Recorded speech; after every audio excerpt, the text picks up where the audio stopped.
ഇടത് കോട്ടയായ കാസർഗോഡ് ലോക്സഭാ മണ്ഡലത്തിൽ 3.5 ദശാബ്ദത്തിന് ശേഷം കൈപ്പത്തി പതിച്ച കോൺഗ്രസിന്റെ അനിഷേധ്യ നേതാവ് രാജ്മോഹൻ ഉണ്ണിത്താൻ ന്യൂസ് 18നോടൊപ്പം ചേരുന്നു. സ്വാഗതം.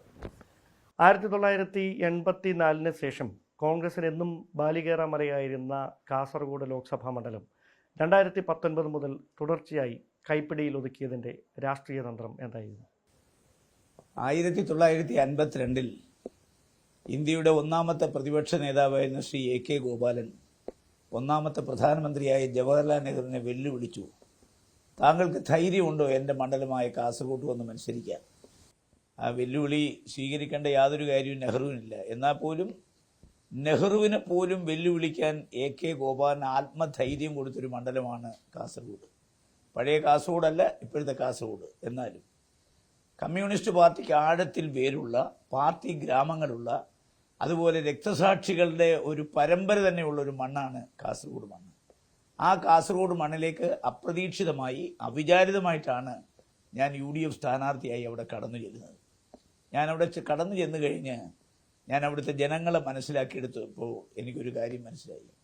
കേരളത്തിലെ 14 ജില്ലകളിൽ നിന്നും വ്യത്യസ്തരായ വിഭിന്നരായ ജനങ്ങളാണ് കാസർഗോഡുള്ളത്. ഇത്രയും സ്നേഹിക്കാൻ കൊള്ളാവുന്ന, ഇത്രയും സ്നേഹം തിരിച്ചു തരുന്നൊരു ജനസമൂഹത്തെ എൻ്റെ രാഷ്ട്രീയ ജീവിതത്തിനിടയിൽ ഞാൻ ഒരിടത്തും കണ്ടിട്ടില്ല. അപ്പോൾ സ്വാഭാവികമായി കഴിഞ്ഞ പാർലമെന്റ് തെരഞ്ഞെടുപ്പിൽ ഞാൻ മത്സരിക്കാൻ ചെല്ലുമ്പോൾ റെയിൽവേ സ്റ്റേഷനിൽ എനിക്ക് നൽകിയ സ്വീകരണം, ആ സ്വീകരണത്തോടു കൂടി എനിക്കൊരു കാര്യം ബോധ്യപ്പെട്ടു. എൻ്റെ മടക്കയാത്ര തിരുവനന്തപുരത്തേക്കല്ല, ഡൽഹിയിലേക്കാണ്. അവിടുന്ന് എനിക്ക് കിട്ടിയ ആത്മവിശ്വാസം, ആ ആത്മവീര്യമായിരുന്നു എൻ്റെ തെരഞ്ഞെടുപ്പ് പ്രചരണത്തിൻ്റെ തന്ത്രം. 5 വർഷക്കാലം എന്നെ MP ആക്കാൻ സഹായിച്ച കാസർഗോട്ടെ ജനങ്ങളോട് എനിക്ക് എന്നും നന്ദിയുള്ളവനായിരിക്കും. കാസർഗോട്ടെ ജനങ്ങൾ എനിക്ക് നൽകിയ സ്നേഹം, വാത്സല്യം, സഹായം, സഹകരണം, ആ സഹകരണമാണ് കഴിഞ്ഞ 5 വർഷക്കാലം എൻ്റെ ഒരു മുതൽക്കൂട്ടെന്ന് പറയുന്നത്. ഈ KP സതീഷ് ചന്ദ്രനെ താങ്കൾ പരാജയപ്പെടുത്തിയതിൽ നിന്ന് പാഠം ഉൾക്കൊണ്ടുകൊണ്ടാണ് 2024 തെരഞ്ഞെടുപ്പ് എത്തിയപ്പോൾ പാർട്ടിയുടെ CPMന്റെ ജില്ലാ സെക്രട്ടറി കൂടിയായ MV ബാലകൃഷ്ണനെ മത്സരിപ്പിക്കുന്ന സാഹചര്യം ഇടതുകോട്ടയിലുണ്ടായത്. സ്വാഭാവികമായി അദ്ദേഹത്തിൻ്റെ സ്വന്തം മണ്ഡലത്തിൽ പോലും ഭൂരിപക്ഷം രാജ്മോഹൻ ഉണ്ണിത്താന് ലഭിച്ച സ്ഥിതിവിശേഷം, ഇത് ഭരണവിരുദ്ധ വികാരം പ്രതിഫലിച്ചതാണോ അതോ അതിനപ്പുറത്തേക്ക് താങ്കൾക്ക് ലഭിച്ച സ്വീകാര്യതയാണോ? എന്താണ് സംഭവിച്ചത്? രണ്ടുമുണ്ട്. കാരണം മാർക്സിസ്റ്റ് പാർട്ടിക്ക് കാസർഗോട്ട് എനിക്കെതിരെ നിർത്താൻ കഴിയാവുന്ന ഏറ്റവും നല്ല സ്ഥാനാർത്ഥി സതീഷ് ചന്ദ്രനാണ്. യാതൊരു തർക്കവുമില്ല. ഒരു നെഗറ്റീവ് ഇല്ലാത്ത ഒരാളാണ് സതീഷ് ചന്ദ്രൻ. അപ്പോൾ അദ്ദേഹമായിരുന്നു കഴിഞ്ഞ തവണ സ്ഥാനാർത്ഥി. അദ്ദേഹത്തെയാണ് ഞാൻ 40,438 വോട്ടിന് തോൽപ്പിച്ചത്. പക്ഷെ അദ്ദേഹത്തെക്കാൾ ഒരു മികച്ച സ്ഥാനാർത്ഥിയൊന്നുമല്ല Balakrishnan master. Balakrishnan master party സെക്രട്ടറിയാണ്. പക്ഷെ അദ്ദേഹത്തിന് ജനങ്ങളോട് യാതൊരു ബന്ധവുമില്ലെന്നുള്ളതിന്റെ തെളിവാണ് എൻ്റെ ഭൂരിപക്ഷം 1,649,000 വർദ്ധിച്ചത്. സംസ്ഥാന രാഷ്ട്രീയത്തിൽ കോൺഗ്രസ് ഉണ്ടാക്കിയ, UDF ഉണ്ടാക്കിയ ഈ വലിയ മുന്നേറ്റം, അത് കോൺഗ്രസിൻ്റെ സംഘടനാ തലത്തിലുള്ള ഒരു പ്രവർത്തന മികവായാണോ അതിനപ്പുറത്തേക്ക് മറ്റെന്തെങ്കിലും കാര്യങ്ങൾ പ്രതിഫലിച്ചതായിട്ടാണോ താങ്കൾക്ക് തോന്നിയിട്ടുള്ളത്? കോൺഗ്രസിന് സംഘടനാപരമായ ഒരുപാട് ദൗർബല്യങ്ങളുണ്ട്. ആ ദൗർബല്യങ്ങൾ ഉണ്ടെന്നുള്ളത് നേതാക്കന്മാരും പരസ്യമായി സമ്മതിക്കുന്ന കാര്യമാണ്. പക്ഷേ ആ സംഘടനാപരമായ ദൗർബല്യങ്ങൾ നിലനിൽക്കുമ്പോൾ തന്നെ ഈ തെരഞ്ഞെടുപ്പിൽ നേതാക്കന്മാരുടെ ഒരു ഐക്യം കെട്ടിപ്പടുക്കാൻ പാർട്ടി നേതൃത്വത്തിന് കഴിഞ്ഞു. എല്ലാവരും ശരീരം കൊണ്ടും മനസ്സുകൊണ്ടും ഒറ്റക്കെട്ടായി പ്രവർത്തിച്ചു. അതിന്റെ ഫലമാണ് ഈ തെരഞ്ഞെടുപ്പ് വിക്ടറി. അത് ആർക്കും ഒരാൾക്ക് അവകാശപ്പെട്ടതല്ല, ഒരു കൂട്ടായ നേതൃത്വത്തിന്റെ കൂട്ടായ പരിശ്രമത്തിന്റെ ഫലം. ക്രെഡിറ്റ് ആർക്കാണ് ഈ തെരഞ്ഞെടുപ്പ് ഫലത്തിന് ക്രെഡിറ്റ് ആർക്ക് അവകാശപ്പെടുന്നത്? ക്രെഡിറ്റ് കേരളത്തിലെ UDFനാണ് അവകാശപ്പെടാൻ പറ്റുന്നത്. UDFന് നേതൃത്വം കൊടുക്കുന്ന ആരൊക്കെയാണോ, ഏതൊക്കെ പാർട്ടികളാണോ, ആ പാർട്ടികൾക്കെല്ലാം ഇത് അവകാശപ്പെടാം. UDFന് നേതൃത്വം കൊടുത്തത് കോൺഗ്രസ് ആണ്, രണ്ടാമത്തെ പാർട്ടി മുസ്ലിം ലീഗാണ്, പിന്നെ കേരള കോൺഗ്രസ്, RSP, CMP, അങ്ങനെ ഒരുപാട് പാർട്ടികളുണ്ടല്ലോ. അവർക്കെല്ലാം അവകാശപ്പെടാം. കാരണം എല്ലാവരെയും ഒരുമിച്ച് കൊണ്ടുപോകാൻ UDF നേതൃത്വത്തിനും അതുപോലെ തന്നെ അവരെ കോർഡിനേറ്റ് ചെയ്യാൻ ശ്രീ മല്ലികാർജുന ഖാർഗെയുടെയും, പ്രത്യേകിച്ച് എടുത്തു പറയാം ശ്രീ KC വേണുഗോപാലിന്റെയും നേതൃത്വത്തിന് കഴിഞ്ഞു. അതുകൊണ്ടാണ് ഡൽഹിയിൽ നിന്ന് ഒരു നേതാവ്, കേരളത്തിൽ നിന്നൊരു നേതാവ് ഡൽഹിയിലെത്തിയപ്പോൾ ആ ഡൽഹിയുടെ പ്രയോജനം ഏറ്റവും കൂടുതൽ ലഭിച്ച സംസ്ഥാനങ്ങളിലൊന്ന് കേരളമാണ്. അപ്പൊ ഇതേ നേതൃത്വം തന്നെ നിയമസഭാ തെരഞ്ഞെടുപ്പിലും കോൺഗ്രസിനെ നയിച്ചാൽ മതി എന്നാണോ രാജ്മോഹൻ ഉണ്ണിത്താന്റെ? അല്ല, അതൊക്കെ തീരുമാനിക്കേണ്ട രാജ്മോഹൻ ഉണ്ണിത്താൻ അല്ലല്ലോ. അതൊക്കെ തീരുമാനിക്കേണ്ട പാർട്ടി നേതൃത്വമാണ്. ഞാൻ പറഞ്ഞല്ലോ, കോൺഗ്രസിന് ദേശീയ തലത്തിൽ നിന്ന് അതിശക്തമായ ഒരു നേതൃത്വമുണ്ട്. ആ നേതൃത്വം ഇന്ത്യയിലെ ഏതൊക്കെ സംസ്ഥാനങ്ങൾ എന്തൊക്കെ മാറ്റങ്ങൾ നിയമസഭാ തെരഞ്ഞെടുപ്പുമായി ബന്ധപ്പെട്ട് വേണമെന്ന് ആലോചിക്കേണ്ടതും തീരുമാനിക്കേണ്ടതും ദേശീയ നേതൃത്വമാണ്. പ്രത്യേകിച്ച് കേരളത്തിൽ നിന്ന് സംഘടനാ ചുമതല വഹിക്കുന്ന ജനറൽ സെക്രട്ടറി ഇവിടെ നിന്നായതുകൊണ്ട് അദ്ദേഹത്തിന് ഇവിടുത്തെ കാര്യങ്ങൾ മറ്റാരെക്കാളും കൂടുതൽ നന്നായിട്ടറിയാം. അതുകൊണ്ട് ശ്രീ KC വേണുഗോപാലിനെ ഇതൊന്നും പറഞ്ഞു പഠിപ്പിക്കേണ്ട കാര്യം ആർക്കുമില്ല. അദ്ദേഹത്തിന് ഉത്തമ ബോധ്യമുള്ള കാര്യങ്ങളാണ്. അതിനനുസരിച്ച് കേരളത്തിലെ പാർട്ടിയെ അദ്ദേഹം മുന്നോട്ട് കൊണ്ടുപോകും. പ്രതിപക്ഷ നേതാവ് VD സതീശനാണോ KPCC അധ്യക്ഷൻ K സുധാകരൻ, ഇവരിൽ ആര് നിയമസഭാ തെരഞ്ഞെടുപ്പിൽ കോൺഗ്രസിനെ നയിക്കുന്നതായിരിക്കും അധികാരത്തിൽ തിരികെ എത്താൻ കോൺഗ്രസിന് UDF സഹായകരമാകും? അത് അണ്ടിയാണോ മാങ്ങയാണോ മൂത്തതെന്നുള്ള ചോദ്യം പോലെ ആയിപ്പോയി. കാരണം KPCC പ്രസിഡന്റാണ് K സുധാകരൻ, പ്രതിപക്ഷ നേതാവാണ് ശ്രീ VD സതീശൻ, അതുപോലെ തന്നെ ഒരുപാട് നേതാക്കന്മാർ വേറെയുണ്ട്, രമേശ് ചെന്നിത്തല അടക്കം. ഞാൻ പറഞ്ഞല്ലോ, ഇതൊരു കളക്റ്റീവ് ലീഡർഷിപ്പാണ്. ആ കളക്റ്റീവ് ലീഡർഷിപ്പ് ഇപ്പം വൻപിച്ചൊരു ഭൂരിപക്ഷം നേടിയെടുത്തിരിക്കുകയാണ്. മനസ്സിലായില്ലോ? ഇപ്പൊ സുധാകരൻ തന്നെ പരാജയപ്പെടുമെന്ന് എല്ലാവരും പറഞ്ഞില്ലേ? പക്ഷേ മുഖ്യമന്ത്രിയുടെ മണ്ഡലത്തിലും പാർട്ടി സെക്രട്ടറിയുടെ മണ്ഡലത്തിലും വൻപിച്ച മുന്നേറ്റം നടത്താൻ അദ്ദേഹത്തിന് കഴിഞ്ഞില്ലേ? അത് കോൺഗ്രസിന്റെ ക്രെഡിറ്റ് കൊണ്ടല്ല, അദ്ദേഹത്തിന്റെ സ്വീകാര്യത കൊണ്ടാണ് എന്ന തരത്തിലുള്ള അഭിപ്രായങ്ങളും അദ്ദേഹത്തോടൊപ്പമുള്ളവർ പറയുന്നു. അത് ഞാൻ പറഞ്ഞല്ലോ, സ്വാഭാവികമായി ഈ വിജയത്തിന്റെ ക്രെഡിറ്റ് ഓരോരുത്തരും ഓരോ തരത്തിലാണ് അവകാശപ്പെടുന്നത്. തീർച്ചയായിട്ടും ഞാൻ ഇതിന്റെ ക്രെഡിറ്റ് അവകാശപ്പെടുന്നത് എന്റെ മാത്രമല്ല, എന്റെ സംഭാവന അതിനകത്തുണ്ട്. കാരണം 5 വർഷക്കാലം പാർലമെന്റിനകത്തും പുറത്തും ഞാൻ കാസർഗോഡിന് വേണ്ടി ജീവിക്കുകയായിരുന്നു. കാസർഗോട്ടെ ജനകീയ വിഷയങ്ങളെല്ലാം ഞാൻ ഇടപെട്ടു. എന്റെ വികസന ഫണ്ട് മുഴുവൻ ഞാൻ സുതാര്യമായി ചെലവാക്കിയിട്ടുണ്ട്. മനസ്സിലായോ? അപ്പോ എന്നെ സംബന്ധിച്ചിടത്തോളം കാസർഗോട്ടുകാർക്ക് ഞാൻ സ്വീകാര്യനാണ്. 35 വർഷത്തിന് ശേഷം ഒരു MP-യുടെ സാന്നിധ്യം കാസർഗോട്ടുകാർ നേരിട്ട് അനുഭവിച്ചറിയുന്നത് ഇപ്പോഴാണ്. താങ്കൾ ഈ കളക്റ്റീവ് ലീഡർഷിപ്പിന്റെ വിജയമാണ് കോൺഗ്രസിനുണ്ടായത് എന്ന് പറയുമ്പോഴും ഈ തെരഞ്ഞെടുപ്പിന് ശേഷം അടിയന്തരമായി 2 UDF യോഗങ്ങൾ ചേർന്നു. പക്ഷേ ആ 2 UDF യോഗങ്ങളിൽ ഒന്നിലേക്ക് ക്ഷണമുണ്ടായില്ല എന്നും രണ്ടാമത് തനിക്ക് അവസരം നിഷേധിച്ചു സംസാരിക്കാനെന്നുമായിരുന്നു രമേശ് ചെന്നിത്തലയുടെ ക്യാമ്പിൽ നിന്ന് പുറത്തു വരുന്ന വാർത്തകൾ. രമേശ് ചെന്നിത്തലയെ സംസ്ഥാന നേതൃത്വം ഏതെങ്കിലും തരത്തിൽ അവഗണിക്കുന്നതായി രാജ്മോഹൻ ഉണ്ണിത്താൻ തോന്നുന്നു? കേരളത്തിൽ ഒരു നേതൃമാറ്റം ഉണ്ടായല്ലോ. നമുക്കറിയാമല്ലോ, ഒരു കാലത്ത് ആന്റണിയും കരുണാകരനും ആയിരുന്നു, പിന്നെ അത് ഉമ്മൻചാണ്ടിയും പിന്നെ രമേശ് ചെന്നിത്തലയായി മാറി. ഇപ്പൊ അത് സുധാകരനും VD സതീശനുമായി മാറി. ഈ നേതൃമാറ്റം എല്ലാവരും ഉൾക്കൊള്ളണം. ഉൾക്കൊണ്ടില്ലേ? ഉമ്മൻചാണ്ടി കേരളത്തിന്റെ മുഖ്യമന്ത്രിയായിരുന്ന ആളാണ്. അദ്ദേഹത്തെ മാറ്റി ശ്രീ പിന്നെ രമേശ് ചെന്നിത്തല പ്രതിപക്ഷ നേതാവായപ്പോ അദ്ദേഹം 2ാം നിരയിൽ ഇരുന്നില്ലേ? അദ്ദേഹം അന്നത്തെ പ്രതിപക്ഷ നേതാവായി സഹകരിച്ചില്ലേ? അപ്പോ പ്രതിപക്ഷ നേതാവ് അദ്ദേഹത്തെ സഹകരിപ്പിച്ചില്ലേ? സ്വാഭാവികമായി നേതൃമാറ്റം എന്ന യാഥാർത്ഥ്യം എല്ലാവരും ഉൾക്കൊള്ളണം. അതോടൊപ്പം നേതൃത്വത്തിൽ വന്ന ആളുകൾ തങ്ങളെക്കാൾ സീനിയറായ ആളുകളെ അംഗീകരിക്കുകയും അവരെ സഹകരിപ്പിക്കുകയും വേണം. ഞാൻ പറഞ്ഞത് നേതൃമാറ്റം ഉണ്ടായി. അത് ശ്രീ K കരുണാകരന്റെ ആന്റണിയുടെയും കാലം മാറി, ഉമ്മൻചാണ്ടിയുടെയും ശ്രീ രമേശിന്റെയും കാലം വന്നു, ഇപ്പോ ശ്രീ സുധാകരന്റെയും VD സതീശന്റെയും കാലമാണ്. അപ്പൊ നേതൃത്വം അഖിലേന്ത്യാ തലത്തിൽ മാറ്റുമോ? ആ മാറ്റം ഉൾക്കൊള്ളാൻ എല്ലാവരും തയ്യാറായാൽ മുമ്പോട്ട് പോകാം. പിന്നെ രമേശ് ചെന്നിത്തലയ്ക്ക് എന്തെങ്കിലും പരാതി ഉണ്ടെങ്കിൽ ആ പരാതിയെക്കുറിച്ച് അന്വേഷിക്കാനും പരിഹരിക്കാനും പ്രതിപക്ഷ നേതാവ് നേരിട്ട് പോയി കണ്ടു, സംസാരിച്ചു. ഇപ്പൊ ഞാൻ പത്രത്തിലൂടെ ഒക്കെ വായിച്ചാണ് മഞ്ഞുരുകി. കാരണം എന്തെങ്കിലും അങ്ങനെ രമേശ് ചെന്നിത്തലയുടെ മനസ്സിൽ അസ്വസ്ഥത ഉണ്ടെങ്കിൽ ആ അസ്വസ്ഥത തുടർന്നു കൊണ്ടുപോകാൻ ഒരിക്കലും അനുവദിക്കാൻ പാടില്ല. അതുകൊണ്ടാണല്ലോ പ്രതിപക്ഷ നേതാവ് നേരിട്ട് അദ്ദേഹത്തെ പോയി കണ്ട് സംസാരിച്ച്, അദ്ദേഹത്തെ പോലൊരു നേതാവ് കൂടി ഈ പാർട്ടിയിൽ അനിർവാര്യമായ ഒരു ഘടകമാണെന്ന് ഉത്തമ ബോധ്യമുണ്ടോ? അല്ല, അങ്ങനെയാണെങ്കിൽ 1ാം പിണറായി സർക്കാരിന്റെ കാലത്ത് സർക്കാരിനെതിരെ അതിരൂക്ഷമായ വിമർശനം ഉന്നയിച്ച് കോവിഡ് കാലത്ത് ഉൾപ്പെടെ സർക്കാരിനെതിരായ അഴിമതികൾ പുറത്ത് മാധ്യമങ്ങളുടെ അടക്കം പുറത്തുവിട്ട അഴിമതി ആരോപണങ്ങൾ പുറത്തുവിട്ട നേതാവായിരുന്നു രമേശ് ചെന്നിത്തല. സ്വാഭാവികമായി ചരിത്രത്തിൽ ആദ്യമായി നിയമസഭാ തെരഞ്ഞെടുപ്പിൽ 2021 വീണ്ടും കോൺഗ്രസിന് പരാജയം നേരിട്ടു, പ്രതിപക്ഷത്ത് തുടരേണ്ടി വന്നു. അത് രമേശ് ചെന്നിത്തലയുടെ ഒരു പരാജയമാണ് എന്ന് പറയാൻ കഴിയും? ഒരിക്കലും പറയാനാവില്ല. കേരളം കണ്ട ഏറ്റവും നല്ല പ്രതിപക്ഷ നേതാക്കന്മാരിൽ ഒരാളായിരുന്നു ശ്രീ രമേശ് ചെന്നിത്തല. കാരണം സർക്കാരിന്റെ വീഴ്ചകൾ ഒന്നൊന്നായി ചൂണ്ടിക്കാട്ടാനും പൊതുജന മധ്യത്തിൽ കൊണ്ടുവരാനും പല കാര്യങ്ങളും നിയമ നടപടികളിലൂടെ കോടതിയെ സമീപിക്കാനും ഒക്കെ തയ്യാറായ ഒരു നല്ല പ്രതിപക്ഷ നേതാവാണ് ശ്രീ രമേശ് ചെന്നിത്തല.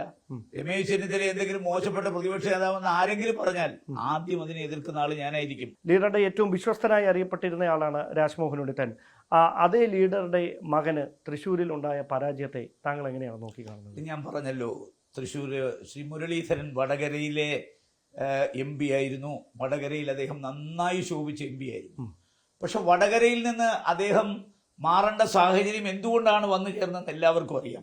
സ്വാഭാവികമായി അദ്ദേഹം മാറിക്കഴിഞ്ഞ് തൃശ്ശൂർ എന്താണ് സംഭവിച്ചതെന്ന് എല്ലാവർക്കും അറിയാം. ഇപ്പൊ തന്നെ പരസ്യമായി മാർക്സിസ്റ്റ് പാർട്ടിയും പിണറായി വിജയനും അതുപോലെ തന്നെ ശ്രീ ഗോവിന്ദനും ഗോവിന്ദൻ മാസ്റ്ററും എല്ലാം ക്രൈസ്തവ സഭയെ ആക്ഷേപിക്കുന്ന കണ്ടില്ലേ? വളരെ രൂക്ഷമായി ആക്ഷേപിക്കുന്ന കണ്ടില്ലേ? വെള്ളാപ്പള്ളി ആക്ഷേപിക്കുന്നു. അപ്പൊ തൃശ്ശൂരിൽ നടന്നത് ഒരു BJPയുടെ അക്കൗണ്ട് തുറക്കലായി നമ്മൾ ആരും കാണുന്നില്ല. കാരണം രാഹുൽ ഗാന്ധിയെ മുട്ടുകുത്തിക്കാൻ പോയ ആളിന്റെ കെട്ടിവെച്ച കാശ് പോയി. സുരേന്ദ്രന്റെ 2 കേന്ദ്രമന്ത്രിമാർ, 2 പേരും പ്രധാനമന്ത്രിയുടെ വിശ്വസ്തരാണ്. ഞങ്ങൾ കാണുന്നതല്ലേ? രാജീവ് ചന്ദ്രശേഖർ കടപുഴകി വീണില്ലേ? V മുരളീധരൻ വീണില്ലേ? ശോഭാ സുരേന്ദ്രൻ വീണില്ലേ? അതുപോലെ MD രമേശ്. BJP എന്ന് പറഞ്ഞാൽ ആരാണോ കേരളത്തിൽ അവരെ എല്ലാം ജനങ്ങൾ തോൽപ്പിച്ചു. അപ്പോ സുരേഷ് ഗോപിയുടെ വിജയമൊന്നും BJPയുടെ അക്കൗണ്ട് തുറക്കലായിട്ട് ആരും കാണണ്ട. ഇനിയിപ്പോ നാളെ മമ്മൂട്ടിക്ക് ഒരു സീറ്റ് ഏതെങ്കിലും പാർട്ടി കൊടുത്താൽ പാർട്ടിക്കാരാണോ വോട്ട് ചെയ്യുന്നത്? നാളെ മോഹൻലാലിന് സീറ്റ് കൊടുത്താൽ പാർട്ടിക്കാരാണോ വോട്ട്? അപ്പൊ കേരള പൊതു സമൂഹം മൊത്തം കലാകാരെ ആദരിക്കുകയും അംഗീകരിക്കുകയും അവർ പൊതുസ്വത്തായി കാണുകയും ചെയ്യുന്നു. അതുകൊണ്ട് കേരളത്തിന്റെ സാംസ്കാരിക തലസ്ഥാനത്ത് സുരേഷ് ഗോപിക്കുണ്ടായ ഒരു വിജയത്തിൽ BJPക്കാർ അഹങ്കരിക്കേണ്ട. സുരേഷ് ഗോപിക്ക് അഹങ്കരിക്കാം, പക്ഷെ BJPക്കാർ അഹങ്കരിക്കാൻ വകയില്ല. K മുരളീധരനെ കോൺഗ്രസ് തൃശ്ശൂരിൽ ബലിയാടാക്കുകയായിരുന്നു എന്ന ആക്ഷേപം പത്മജ വേണുഗോപാൽ തന്നെ ഉന്നയിച്ചു. അതോടൊപ്പം തന്നെ പിന്നിൽ നിന്ന് കുത്തിയവരാണ് ചേട്ടന്റെ പരാജയത്തിലേക്ക് നയിച്ചത് എന്ന ആക്ഷേപം അവർ മുമ്പോട്ട് വെക്കുകയും ചെയ്തു. BJPയിൽ ചേർന്നപ്പോൾ തന്നെ അവർ അത് പറഞ്ഞതുമാണ്. ആ ആക്ഷേപത്തിൽ എന്തെങ്കിലും വസ്തുതയുണ്ടോ? പത്മജ വേണുഗോപാലിനൊക്കെ മറുപടി പറയാൻ ഞാൻ ആളല്ല. പത്മജ വേണുഗോപാൽ കാസർഗോട്ട് വന്ന് പരസ്യമായി പറഞ്ഞു, ഞാൻ ഏതോ BJPക്കാരുമായി ചർച്ച നടത്തിയത് അവർക്കറിയാം. ഞാൻ അവരെ വെല്ലുവിളിച്ചല്ലോ. കേരളത്തിലെ മാധ്യമ പ്രവർത്തകരും ഞാനും പത്മജ വേണുഗോപാലുമായിട്ട് സംവാദത്തിന് തയ്യാറാ. അവരപ്പോഴേ പിൻവലിഞ്ഞല്ലോ. ഇനിയും ഞാൻ പറയുന്നു, അവർ തയ്യാറാണെങ്കിൽ ഞാൻ തയ്യാറാ. നമുക്ക് പത്മജ വേണുഗോപാലിന്റെയും രാജ്മോഹൻ ഒന്ന് ചരിത്രം മാധ്യമ പ്രവർത്തക മുമ്പിൽ നമുക്കൊന്ന് വിശകലനം ചെയ്യാം. അവർ വരട്ടെ. വായി തോന്നിയത് കോതയ്ക്ക് പാട്ടെന്ന രീതിയിൽ നടക്കുന്ന ഒരാളിന്റെ ജൽപ്പനങ്ങൾക്കെതിരെ ഒന്നും മറുപടി പറയാൻ ഞാനില്ല. ഞാൻ അവജ്ഞയോടുകൂടി അവർ പറയുന്ന എല്ലാം തള്ളിക്കളയാണ്. കാരണം ജീവിതകാലം മൊത്തം അധികാരത്തിന്റെ സൗഭാഗ്യങ്ങൾ നുണഞ്ഞും നുകർന്നും ജീവിച്ച ഒരു പെൺകുട്ടിയാണ് അവർ. ഇപ്പൊ അധികാരം നഷ്ടപ്പെട്ടപ്പോൾ ഉള്ള ഒരു വ്യാകുലത മനസ്സിലായോ? അധികാരമില്ലാതെ ഇവർക്ക് ആർക്കും ജീവിക്കാൻ പറ്റില്ല. അതുകൊണ്ടാണ് അധികാരത്തിന്റെ പുതിയ മേച്ചിൽപ്പുറങ്ങൾ തേറി ഇവിടെ പോയത്. നമ്മളൊക്കെ മരിക്കുന്നത് വരെ ഒന്നും ഈ പാർട്ടി തന്നില്ലെങ്കിലും മരിച്ചു വീഴുമ്പോൾ ഒരു ത്രിവർണ്ണ പതാക, കോൺഗ്രസിന്റെ പതാക ദേഹത്ത് വീഴണം എന്നാഗ്രഹിച്ച ഞാൻ 68-ൽ പണി തുടങ്ങിയതാണ്, രാഷ്ട്രീയം ആരംഭിച്ചാണ്. ഇന്നുവരെ കോൺഗ്രസ് പാർട്ടിക്കെതിരെ മനസ്സുകൊണ്ട് പോലും ചിന്തിക്കുകയോ പ്രവർത്തിക്കുകയോ ചെയ്യാത്ത ഒരാളാണ് ഞാൻ. പക്ഷേ കോൺഗ്രസിനകത്ത് നടന്ന അനഭലഷണീയമായ പ്രവണതകളെ നഖശികാന്തം പാർട്ടിക്കകത്ത് നിന്ന് എതിർക്കുകയും ചോദ്യം ചെയ്യുകയും ചെയ്ത ഒരാളാണ്. ഈ ലീഡറിന്റെ മഹത്വം ഇല്ലാതാക്കാനായി ഒരു ബോധപൂർവമായ ശ്രമം ഈ K കരുണാകരൻ സ്മാരക ഫൗണ്ടേഷന്റെ നിർമ്മാണ കാര്യത്തിലടക്കം വന്നിരിക്കുന്നത് ലീഡറുടെ മകൻ ഒരു ജൂനിയർ ലീഡറായി വളരുമെന്ന ഏതെങ്കിലും നേതാക്കളുടെ ഒരു ആശങ്ക കൊണ്ടാണ് എന്ന് താങ്കൾക്ക് തോന്നുന്നുണ്ടോ? കോൺഗ്രസ് ഒരു ജനാധിപത്യ പാർട്ടിയല്ലേ? ഇതിനകത്ത് വിശാല മനോഭാവവും മനസ്കതയുള്ള ആളുകളല്ലേ? മുരളീധരൻ, കരുണാകരന്റെ മകനായി വന്ന മുരളീധരൻ സേവാദളിന്റെ ജില്ലാ ചെയർമാനായി, സ്റ്റേറ്റ് ചെയർമാനായി, പാർലമെന്റിൽ മത്സരിച്ചു. എന്തെല്ലാം അവസരങ്ങൾ അദ്ദേഹത്തിന് കൊടുത്തു. അദ്ദേഹത്തിന്റെ വളർച്ചയെ കോൺഗ്രസ് പാർട്ടി പ്രോത്സാഹിപ്പിച്ചിട്ടുള്ളതല്ലാതെ അദ്ദേഹത്തെ എവിടെങ്കിലും ചവിട്ടി താഴ്ത്താൻ ശ്രമിച്ചതായി നിങ്ങൾക്ക് പറയാൻ പറ്റൂ? പറയൂ. അദ്ദേഹം KPCCയുടെ പ്രസിഡന്റ് വരായില്ലേ? 68-ൽ പ്രവർത്തനം ആരംഭിച്ച് ഞങ്ങളൊക്കെ എവിടെ എത്തി നിൽക്കുന്നു നിങ്ങൾ ആലോചിക്കണം. അപ്പൊ കരുണാകരന്റെ മകന് കേരളത്തിൽ കിട്ടാവുന്ന സകല സൗഭാഗ്യങ്ങളും കിട്ടി. ഇപ്പൊ തന്നെ അദ്ദേഹം വടകര MP ആയിരിക്കുമ്പോൾ അദ്ദേഹം ഇവിടെ മത്സരിച്ചില്ലേ? ഇവിടെ നിയമത്ത് മത്സരിച്ചില്ലേ ബൈ ഇലക്ഷൻ? അപ്പോ പാർട്ടി അദ്ദേഹത്തിന് ഒരുപാട് അവസരങ്ങൾ കൊടുത്തു. ജനാധിപത്യത്തിൽ പരാജയവും വിജയവും ഒക്കെ സ്വാഭാവികമാണ്. തൃശൂർ കരുണാകരനെ പരാജയപ്പെടുത്തിയ മണ്ഡലമാണ്. മുരളീധരനെ അസംബ്ലി പരാജയപ്പെടുത്തിയ മണ്ഡലമാണ്. മാത്രമല്ല പത്മജ വേണുഗോപാലിനെ 2 പ്രാവശ്യം തോൽപ്പിച്ച മണ്ഡലമാണ്.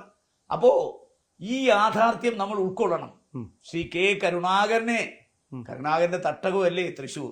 അദ്ദേഹത്തെ പോലും പരാജയപ്പെടുത്തിയ ഒരു മണ്ഡലത്തിൽ മുരളീധരൻ പരാജയപ്പെട്ടതൊന്നും ഇത്ര കുട്ടിഘോഷിക്കേണ്ട കാര്യമൊന്നുമല്ല. ഇതൊരു അല്ല, സ്വാഭാവിക അദ്ദേഹത്തിന് വേണ്ടി സംസ്ഥാനത്തിന്റെ പലയിടങ്ങളിൽ നയിക്കാൻ നായകൻ വരണം എന്ന തരത്തിലുള്ള ചുവരെഴുത്തുകളൊക്കെ പ്രത്യക്ഷപ്പെടുന്നുണ്ട്. അദ്ദേഹം KPCC അധ്യക്ഷ സ്ഥാനത്തേക്ക് വീണ്ടും മടങ്ങി വരണമെന്ന് താങ്കൾ ആഗ്രഹിക്കുന്നു? അനുയായികളുള്ള നേതാക്കന്മാർക്ക് ഇത്തരം പോസ്റ്ററുകൾ ഉയർന്നു വരും. പണ്ട് MA ജോൺ നമ്മെ നയിക്കുമെന്ന് പറഞ്ഞ് കേരളം മൊത്തം പോസ്റ്റർ ഉയർന്നു വന്നില്ലേ? അപ്പൊ MA ജോണിന് കേരളത്തിൽ മൊത്തം ശിഷ്യന്മാരുണ്ടായിരുന്നു. അതുകൊണ്ടാണല്ലോ MA ജോൺ നമ്മെ നയിക്കും എന്ന പോസ്റ്ററുകൾ കേരളം മൊത്തം ഉണ്ടായിരുന്നല്ലോ എത്രയോ കാലം. മുരളീധരന് കേരളത്തിൽ മുഴുവൻ അനുയായികളുണ്ട്. കാരണം അദ്ദേഹം KPC പ്രസിഡന്റ് ആയിരുന്ന ആളാണ്. അദ്ദേഹം കരുണാകരന്റെ മകനാണ്.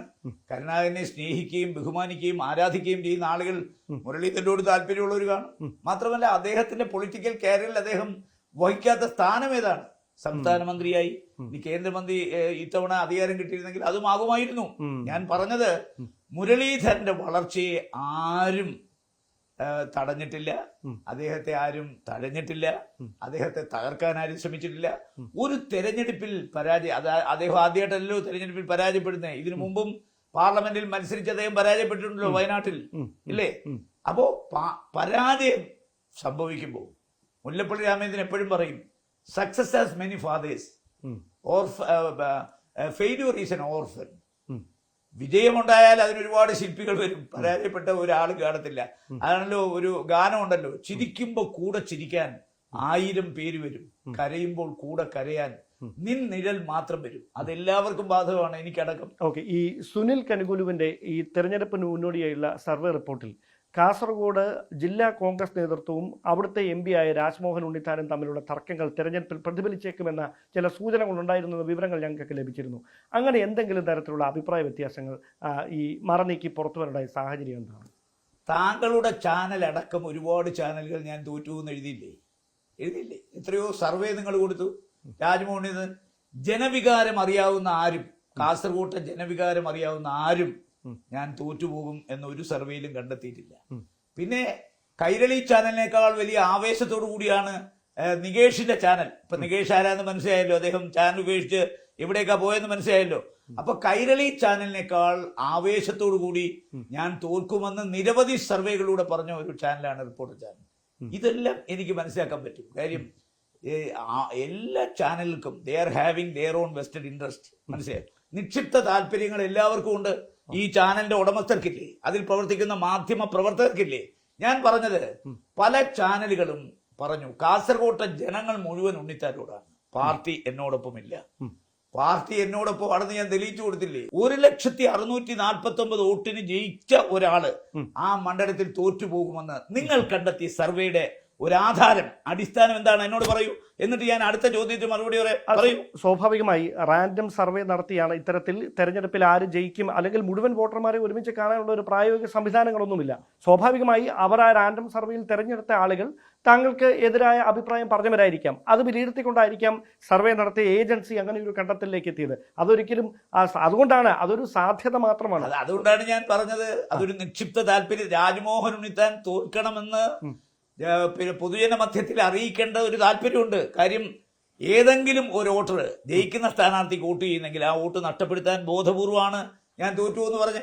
പക്ഷേ കാസർഗോട്ടെ ജനങ്ങളുടെ ഇടയിൽ പ്രവർത്തിച്ചൊരു സർവേ നടത്തിയാൽ ഒരാൾ പോലും ഞാൻ തോക്കുമെന്ന് പറഞ്ഞിട്ടില്ല. ഞങ്ങൾക്ക് ശ്രീ രാജ്മോഹൻ ഉണ്ണിത്താൻ പരാജയപ്പെടും കാസർഗോഡ് എന്ന് പറയുന്നത് കൊണ്ട് ന്യൂസ് 18 എന്ന സ്ഥാപനത്തിന് എന്ത് പ്രയോജനം കിട്ടും? അത് നിങ്ങളാ തീരുമാനിക്കേണ്ടത്. എന്ത് പ്രയോജനം കിട്ടി എന്ന് നിങ്ങൾക്കെല്ലാം അറിയോ? എനിക്കറിയത്തില്ലോ. അതായത് അവിടെ ഒരു ഏജൻസി നടത്തിയ സർവേ റിപ്പോർട്ടിനെ കുറിച്ച് ചർച്ച നടന്നു എന്നതിനപ്പുറത്തേക്ക് ഏത് സ്ഥാനാർത്ഥി ജയിക്കും, ഏത് സ്ഥാനാർത്ഥി പരാജയപ്പെടുമെന്ന് ഒരു മാധ്യമ സ്ഥാപനത്തിനും, ന്യൂസ് 18 എന്നല്ല കേരളത്തിലെ ഇന്ത്യയിലെ ഒരു മാധ്യമ സ്ഥാപനത്തിനും അവകാശപ്പെടാനുള്ള യാതൊരു റൈറ്റുമില്ല. കാരണം വോട്ടർമാരുടെ മനസ്സിലിരിപ്പ് എന്താണ് എന്നത് ഫലം വരുമ്പോൾ മാത്രം അറിയാൻ കഴിയുന്ന വസ്തുതയാണ്. അതിനപ്പുറത്തേക്ക് അവിടെ അങ്ങനെ ഒരു വിലയിരുത്തൽ നടത്താൻ കഴിയില്ല. അങ്ങനെ എന്തെങ്കിലും ഒരു തെറ്റിദ്ധാരണ താങ്കളുടെ മനസ്സിലുണ്ടെങ്കിൽ. എനിക്കൊരു തെറ്റിദ്ധാരണയല്ലേ, എനിക്ക് ശരിയായ ധാരണയുള്ളൂ. ഓക്കെ, അപ്പോൾ ഈ ജനങ്ങളുടെ മനസ്സിലിരിക്കുന്ന കണ്ടുപിടിക്കാൻ പറ്റത്തില്ലെന്ന് പറഞ്ഞെങ്കിലും ജനങ്ങളുടെ ഒരു ട്രെൻഡ് മനസ്സിലാക്കാൻ ഇത്തരം പ്രവർത്തനങ്ങൾ നടക്കും. തീർച്ചയായിട്ടും മനസ്സിലായോ? തീർച്ചയായിട്ടും ആ trend from the very beginning to the end എനിക്ക് അനുകൂലമായിരുന്നു. From the very beginning to the end. അതുകൊണ്ടാണ് നമുക്ക് അവസാനം വരെ കാസർഗോട്ടെ ജനങ്ങൾ എനിക്ക് അനുകൂലമായിട്ടേ പ്രതികരിച്ചിട്ടുള്ളൂ. ഇവിടെ കനകേലുവിന്റെ കാര്യം നിങ്ങൾ പറഞ്ഞല്ലോ, വേറെ ആളുണ്ടല്ലോ.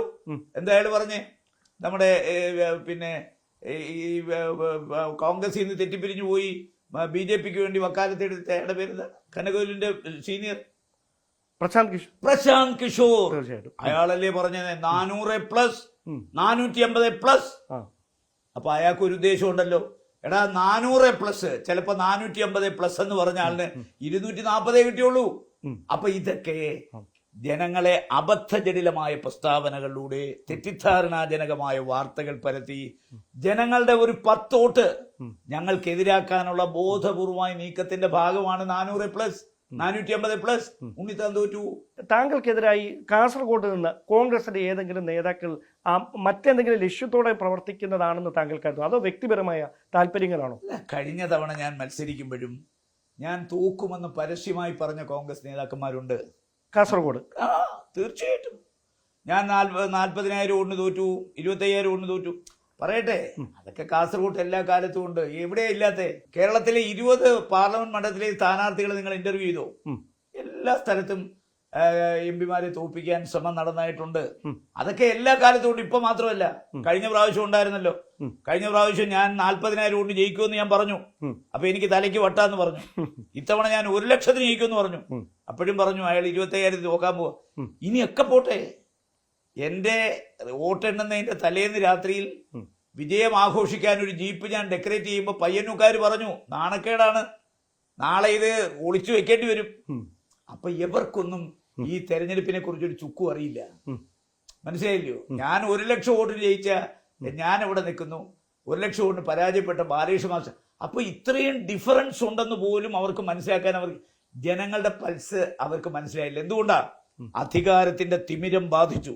എല്ലാ കാലത്തും സ്ഥാനാർത്ഥികളെ തോൽപ്പിക്കാൻ ശ്രമിച്ചിട്ടുണ്ട്, സ്ഥാനാർത്ഥികളെ തോൽപ്പിക്കാൻ എതിരാളികളുമായി ചങ്ങാത്തം സ്ഥാപിച്ചിട്ടുണ്ട്. അതിന് പ്രതിഫലം പറ്റിയവരുണ്ട്, അന്നും ഇന്നും ഉണ്ട്. കഴിഞ്ഞ തെരഞ്ഞെടുപ്പിലുണ്ട്, ഈ തെരഞ്ഞെടുപ്പിലുണ്ട്. മാർക്സിസ്റ്റുകാരുമായി ചങ്ങാത്തം ഉണ്ടാക്കി എന്നെ തോൽപ്പിക്കാൻ പ്രതിഫലം പറ്റിയ ആരാണെന്ന് കാസർഗോഡുകാർക്ക് എല്ലാവർക്കും അറിയാം. കോൺഗ്രസിലുണ്ട്. ആ കോൺഗ്രസിലുള്ളവരുടെ പേരൊന്നും പറയേണ്ട കാര്യം എനിക്കില്ല. കാരണം ഞാനിപ്പോ 1,00,000 വോട്ടിന്റെ തിളക്കമായ വിജയത്തിൽ നിൽക്കുകയാണ്, മിന്നി തിളങ്ങി നിൽക്കുകയാണ്. ഇപ്പൊ നമ്മളിവിടെ സംസാരിക്കുന്ന വാർപ്പ്, ചെമ്പ്, നിങ്ങളിപ്പോ അതിന്റെ ഇടയ്ക്ക് കയറി കോളാമ്പിയും കിണ്ടിയും കുറിച്ച് ചോദിക്കരുത്. അതൊക്കെ എണ്ണത്തിൽ പെടുന്നതല്ലോ കിണ്ടിയും കോളാമ്പിയും. അതെല്ലാ കാലത്തും ഉണ്ട്. നമ്മളിപ്പോ വലിയ വലിയ കാര്യങ്ങളല്ലേ സംസാരിച്ചേ, അതിന്റെ ഇടയ്ക്ക് നിങ്ങൾ ഈ കിണ്ടിയും കോളാമ്പിയുടെ കാര്യം സംസാരിക്കുക. അതൊക്കെ എല്ലാ കാലത്തും ഉണ്ട്. ഞാൻ പറഞ്ഞല്ലോ, ഒന്നുകൂടെ ആവർത്തിക്കാം, കഴിഞ്ഞ തെരഞ്ഞെടുപ്പിലും ഈ തെരഞ്ഞെടുപ്പിലും ഞാൻ ജയിക്കാതിരിക്കാൻ മാർക്സിസ്റ്റ് പാർട്ടിയുമായി സൗഹൃദം കൂടുകയും അതിന്റെ പ്രതിഫലം പറ്റുകയും ചെയ്ത ആളുകൾ അന്നുമുണ്ട്, ഇന്നുമുണ്ട്. തെരഞ്ഞെടുപ്പ് കഴിഞ്ഞാൽ അവരൊക്കെ മാന്യന്മാരാണ്. അവർക്കും അറിയാം, എനിക്കും അറിയാം ആരാണ്. പിന്നെ അത് വിളിച്ചു പറയേണ്ട കാര്യമില്ല. കാസർകോട്ടെ കോൺഗ്രസ്സുകാർക്ക് മൊത്തം അറിയാം. പിന്നെ പേര് ഞാൻ പറയേണ്ട കാര്യം പറയണ്ട. ഞാൻ ഒരു വ്യക്തതയ്ക്ക് വേണ്ടി ഒരു കാര്യം മാത്രം ചോദിക്കുന്നു. ശ്രീ ബാലകൃഷ്ണൻ പെരിയും രാജ്മോഹൻ ഉണ്ണിത്താനും തമ്മിൽ വ്യക്തിപരമായ എന്തെങ്കിലും തർക്കങ്ങളാണോ അതോ രാഷ്ട്രീയമായി ഉണ്ടായ അഭിപ്രായ വ്യത്യാസമാണോ? ഞാൻ നിങ്ങളോട് പറഞ്ഞല്ലോ. ഇപ്പോ നിങ്ങൾ ആലോചിക്കണം, TP ചന്ദ്രശേഖരനെ കൊന്നിട്ട് എത്ര വർഷമായി? കോടതി ശിക്ഷിച്ച പ്രതികൾ എവിടെ കിടക്കുക? ജയിലിലാണ്. ആ പ്രതികളെ വിടുതൽ ചെയ്യാൻ അവിഹിതമായ മാർഗങ്ങൾ അവലംബിച്ചൊരു ഗവൺമെന്റാണ് ഈ ഗവൺമെന്റ്. അപ്പോ മാർക്സിസ്റ്റ് പാർട്ടിയും മാർക്സിസ്റ്റ് പാർട്ടി നേതൃത്വം കൊടുക്കുന്ന ഗവൺമെന്റും ഇരകളോടൊപ്പമല്ല, വേട്ടക്കാരോടൊപ്പമാണ്. ശ്രീ VS അച്യുതാനന്ദൻ യഥാർത്ഥ കമ്മ്യൂണിസ്റ്റ് എന്ന് പറഞ്ഞ ശ്രീ TP ചന്ദ്രശേഖരനെ 51 വെട്ടുവെട്ടി കൊന്ന കേരളത്തിലെ നടന്ന ഏറ്റവും ഹീനമായ കൊലപാതകത്തിലെ പ്രതികളെ കോടതി ശിക്ഷിച്ച് ജയിലിലിട്ടിട്ട് ഹൈക്കോടതി 20 വർഷം കഴിയുന്നവരെ പരോൾ പോലും കൊടുക്കരുതെന്ന് പറഞ്ഞിട്ട് അവരെ വിടുതൽ ചെയ്യാൻ അവിഹിതമായ മാർഗങ്ങൾ അവലംബിച്ച് നാണം കെട്ട ഒരു സർക്കാരാണ് ഇവിടെ. രക്തസാക്ഷികൾ എന്ന് പറഞ്ഞാൽ എല്ലാ പാർട്ടിയിലെയും രക്തസാക്ഷികളാണ്, അല്ലാതെ മാർക്സിസ്റ്റ് പാർട്ടിയുടെ മാത്രമല്ലല്ലോ രക്തസാക്ഷികൾ. ഇപ്പൊ ഷുഹൈബിനെ കൊന്നായാലും കല്യോട്ടെ കൃപേഷിനെയും ശരത്ലാലും കൊലയാളികളും രക്തസാക്ഷികളുമാണ്. ഇവിടെ രക്തസാക്ഷികളോടൊപ്പമാണെന്ന് പറയുകയും കൊലയാളികളെ സംരക്ഷിക്കാൻ ശ്രമിക്കുകയും ചെയ്യുന്ന ഒരു പാർട്ടിയും ആ പാർട്ടിയുടെ ഗവൺമെന്റുമാണ് ഒരു ഭാഗത്ത്. മറുഭാഗത്ത് ഞങ്ങളുടെ പാർട്ടി കൊലയാളികളുമായി സൗഹൃദം സ്ഥാപിക്കുന്നവരെ പോലും വെച്ചു പൊറുപ്പിക്കില്ല എന്ന് പറയുന്ന സമീപനമാണ് എന്റെ പാർട്ടി. മനസ്സിലായോ? കല്യോട്ട രക്തസാക്ഷികൾ, ആ രക്തസാക്ഷികൾ KPCCക്ക് കൊടുത്ത പരാതി, ആ പരാതിയെക്കുറിച്ച് KPCC അന്വേഷണ കമ്മീഷൻ വെച്ചു. അന്വേഷണ കമ്മീഷൻ കണ്ടെത്തിയതിന്റെ അനന്തര ഫലമായി KPCC നടപടി സ്വീകരിച്ചു. എന്താ നടപടി? രക്തസാക്ഷികളുടെ കുടുംബത്തോടൊപ്പമാണ് ഞങ്ങളുടെ പാർട്ടി. കോൺഗ്രസ് പാർട്ടി രക്തസാക്ഷികളോടൊപ്പമാണ്, അവരുടെ കുടുംബത്തോടൊപ്പമാണ്. കൊലയാളികളുമായി സൗഹൃദം പങ്കുവയ്ക്കുന്ന ആരായാലും, അവർ എത്ര ഉന്നതരായാലും, അവർക്ക് പാർട്ടിയിൽ സ്ഥാനമില്ലെന്നുള്ളൊരു മെസ്സേജാണ് കോൺഗ്രസ് പാർട്ടി കൊടുക്കുന്നത്. ആ മെസ്സേജിനോടൊപ്പമാണ് കേരളത്തിലെ കോൺഗ്രസ്, കാസർഗോട്ടെ കോൺഗ്രസ്. ഞങ്ങൾ കേരളത്തിലെ KPCC അഭിനന്ദിക്കുന്നു. അപ്പോൾ ഞാൻ അവസാനമായി ഒരു ചോദ്യം കൂടെ ചോദിക്കുകയാണ്. കോൺഗ്രസിൽ സംസ്ഥാനത്ത് 2 ശാക്തിക ചേരികൾ, VD സതീശൻ, K സുധാകരൻ, രാജ്മോഹൻ ഉണ്ണിത്താൻ, ഇതിൽ ആർക്കൊപ്പം? കേരളത്തിൽ K സുധാകരനും VD സതീശനും രണ്ടായി പോകാനാവില്ല, ഒരിക്കലും സമ്മതിക്കത്തില്ല. കോൺഗ്രസ് ഹൈക്കമാൻഡ് ഉള്ളിടത്തോളം കാലം 2 വഴിക്ക് ഇവർ പോകാൻ അനുവദിക്കുന്ന പ്രശ്നം ഉദിക്കുന്നില്ല. രണ്ടുപേരും ഒരേ വഴിക്കേ പോകാൻ പറ്റൂ, ഒരേ വഴിക്കേ സഞ്ചരിക്കൂ. കാരണം ഇത് അവരെ രണ്ടുപേരെയും ബാധിക്കുന്ന പ്രശ്നമല്ല. കേരളത്തിൽ കഴിഞ്ഞ 8 വർഷക്കാലമായി കേരളത്തിലെ കോൺഗ്രസ് പ്രവർത്തകർ, കോൺഗ്രസിനെ വിശ്വസിക്കുന്നവർ, UDF പ്രവർത്തകർ അവരനുഭവിക്കുന്ന കഷ്ടപ്പാടുകളും ബുദ്ധിമുട്ടുകളും യാതനകളും വേദനകളും അതിന് അറുതി വരുത്താൻ ഇന്ന് പാർട്ടി ചുമതലപ്പെടുത്തിയിരിക്കുന്ന 2 പേരാണ് K സുധാകരനും VD സതീശനും. അവർക്ക് 2 പേർക്കും 2 രീതിയിൽ 2 ദിശയിലേക്ക് സഞ്ചരിക്കാനാവില്ല, പാർട്ടി അനുവദിക്കില്ല. 2 പേരും ഒരേ ദിശയിൽ സഞ്ചരിച്ചേ മതിയാവൂ. പിന്നെ അടുത്ത മുഖ്യമന്ത്രി ആരാവുന്ന ഭൂരിപക്ഷം കിട്ടിയിട്ട് പാർട്ടിയല്ലേ തീരുമാനിക്കുന്നേ. അതിനെക്കുറിച്ചൊന്നും ഒരു ചർച്ചയ്ക്ക് ഇപ്പൊ പ്രസക്തിയേ ഇല്ല. അതുകൊണ്ട് ഞാൻ പറയുന്നു, ഇവരുടെ 2 പേരുടെയും ദൗത്യം കേരളത്തിലെ കോൺഗ്രസിനെ ഒറ്റക്കെട്ടായി നിർത്തുക. സതീശന്റെ ദൗത്യം കേരളത്തിലെ UDF-നെ കൂടുതൽ ശക്തിപ്പെടുത്തുക, കൂടുതൽ ജനങ്ങളെ UDF-ലേക്ക് ആകർഷിക്കുക. പാർട്ടിയെ ശക്തിപ്പെടുത്താൻ ഒരാള്, UDF-നെ ശക്തിപ്പെടുത്താൻ ഒരാള്. ഇവർ 2 കൂടെ ചേരുമ്പോഴേ മുന്നണിയാകുന്നുള്ളൂ. കോൺഗ്രസ് ശക്തമാണെങ്കിലല്ല കോൺഗ്രസ് നേതൃത്വം കൊടുക്കുന്ന UDF ശക്തിപ്പെടൂ. തീർച്ചയായും കോൺഗ്രസ് ശക്തിപ്പെട്ടിട്ടല്ല ഈ മുന്നണിയിൽ നിൽക്കുന്ന മറ്റു ഘടകകക്ഷികൾ കോൺഗ്രസിനെ ബഹുമാനിക്കും. അതുകൊണ്ട് കോൺഗ്രസിനെ ശക്തിപ്പെടുത്തണമെങ്കിൽ ഇവർ 2 പേരും ശരീരം കൊണ്ടും മനസ്സുകൊണ്ടും ഒന്നാകണം. 2ആയി ചിന്തിക്കാനോ പ്രവർത്തിക്കാനോ ഹൈക്കമാൻഡ് അനുവദിക്കത്തില്ല. അതൊക്കെ വളരെ ക്ലിയറായ മെസ്സേജ് 2 പേർക്കുണ്ട്. നിലപാട് വ്യക്തമാക്കിയതിന് വളരെയധികം നന്ദി. സധൈര്യം യാത്ര തുടരുക. എല്ലാ ആശംസകളും. Thank you very much.